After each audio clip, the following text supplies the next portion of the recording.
Well, this poem really struck me, and it's called Putin's Russia, but we put a subtitle under it: Putin's Russia, Pavan for a Deadly Prince. Uncurbed rapacity drives you so far as to reconceive empire, mad dream of a would-be czar, whose appetite that knows no end craves the more it devours more land. Barbaric Europe you would re-whore on the anniversary of world wars by raising borders. Nothing new. Putin, Hitler would be proud of you.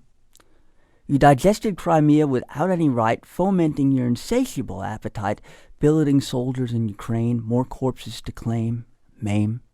Insane. Lust for imperial prestige cries you a blood-burbling brook.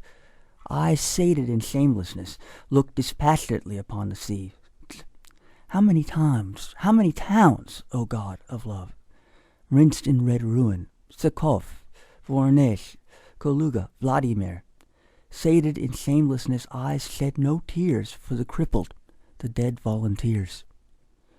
Seeds of eyesores sown in madness harvest tenfold sorrows, shameless. The next is the poem that Mr. BÜVŠEVA is quoting. It's To Russia Without Love, and Mr. BÜVŠEVA is quoting a Russian poet from an earlier generation, Kozasevich, in the epigram, and then he goes on with his own poem. So here's the epigram. O mother country, cruel power of might, from her blistering breast I nurse, whose curdled milk fuels my right to loathe her and to curse. And here is BÜVŠEVA's poem. Dark premonitions loom again, horizons of protracted pain. How, Russia, can I comprehend your claim to be my motherland? Waging senseless, ceaseless war, crushing Ukrainians, what for? Rumors hover, bother, never dare to call me brother. Despicably relentless stressing, suffering construed as blessing, bonded by blood to a criminal gang, hostages seized, citizens chained. That's the idea behind Lugandina. The true portrait of Russia's face must vanish, vanquished from the arena. On this sordid earth it has no place. Carrion her ambrosia, her music Ukrainian moans, butchers bloodying our homes into shambles for Novorussia. Blindfolded by shame to Ukrainians, neighbors, fate. Russia, once beloved name, incurs now universal hate. And again, I think what's so powerful about this is that BÜVŠEVA loves his country so, and now he's hating what he's seeing being done to it. And I think that's the way Michael reads it also. And the last poem has to do with those Russian quote-unquote volunteers in Ukraine who are themselves getting slaughtered as well as wreaking havoc there. And Philip Weber did a really nice job with Michael with this recent lyric about conscripted Russian soldiers, quote-unquote, voluntarily vacationing for big pay to fight on the Ukrainian terrain. No aggression officially declared.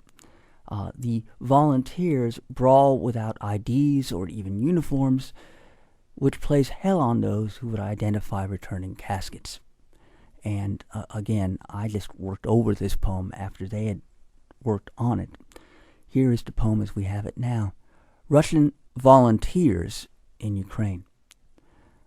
Up to your eyebrows in blood you swim, countless the strangers whose lives you've laid waste. Why do you fight there on Vladimir's whim, for Soviet knavery despised and disgraced? For Ivan the Terrible, Stalin the Brute? For firing your neighbors with rifle-sized holes, for chuckles, for cash, for swagger, for loot, like Chichikov counting the wealth of dead souls. The Kremlin's cavaliers sift brandy from snifters, wolf down vodka and caviar and maps. All hail the all-too-young legions of drifters, fodder for cannons debased for death's chaps. They'll shoulder you home neath a blue and white banner, though your crime no flag or coffin can disguise. Your death in darkness and unsung the manner, with nary 2 kopecks to cover your eyes. Do unto others, young Soviet gunmen, though know what ye sow ye shall also reap. Death in an instant while you're on the run, men. Your gore wine guzzled down after the rape. No hallowed ground or woman will hold you. No cross mark your gross, ignominious grave. Roadside mire and dung will enfold you, sepulchre suiting a Soviet slave. The outraged elation of history awaits to cackle and curse at your family name.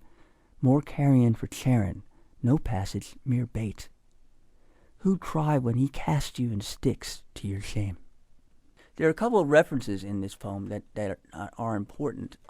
One has to do with Chichikov counting the wealth of dead souls. And Chichikov is a character, the villain, in the Russian novelist Gogol's Dead Souls.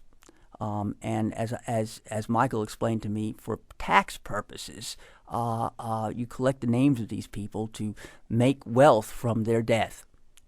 There's also reference to Greek myth here. This is also, I think, something very interesting because obviously BÜVŠEV is very much part of a international poetry tradition.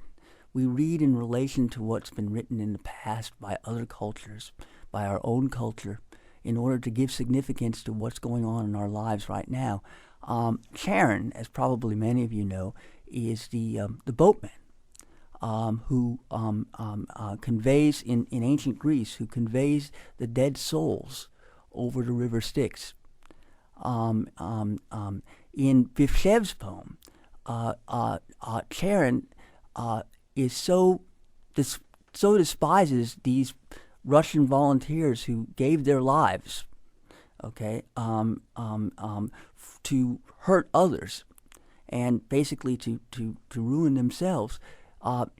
Charon is so disgusted that instead of carrying them over the river Styx, he throws them in for bait. They don't even get to the underworld.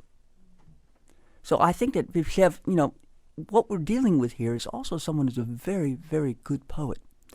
And the better a poet you are, the more dangerous you are if your poems get read. That's what got me involved. The idea that you can really change living conditions. And also Michael's passion for a fellow who's going through the situation that he's gone through.